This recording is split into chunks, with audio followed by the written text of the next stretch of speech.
Hörmətli izləyicilər, mənim bugünkü söhbətim bundan əvvəlki videomun arxasıdır. Mən orada deyirəm ki, dünyada yeganə adamam ki, Allahı görmüşəm və görüşmüşəm. Mən özüm bu kəlməni, bu cümləni kimdən eşitsəydim, deyəcəydim ki, bu sırf dəlixanalıqdır. Ona görə də 20 il məxsəriyə qoyulacağımı bildiyimə görə bu siri açmadım. Sonra fikirləşdim ki, niyə də ki açmayayım? Bu balaca məsələ deyil.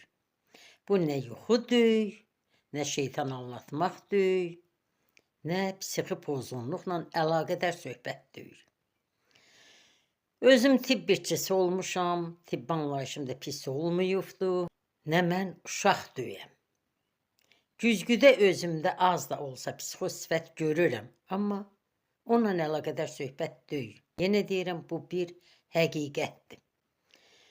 Allahın özünü göydə görsətdilər. İsti külək otağıma gəldi, mənə dəyən kimi hoşum etdi, apardılar, görsətdilər. Onu açmağa icazə verilmir.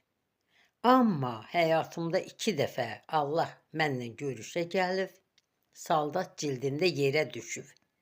Bir 10 yaşımda, bir də 35 yaşımda. Nəyə seçildiyimi deyim. Dindən tamam uzaq adamam. Heç dini anlayışım yoxdur. Namaz nədir, hicab nədir, yenə deyirəm, heç anlayışım yoxdur bu barədə. Yanımda deyirdilər ki, Quranda belə yazılıb, Quranda elə yazılıb. Dedim, Quranda falan şeydə yazılıb bu. Dedilər, yox. Bunun arxasınca düşdüm, dindarların yanına getdim, sual verdim ki, Quranda falan şeydə yazılıb, dedilər, yox. Mən başa düşdüm.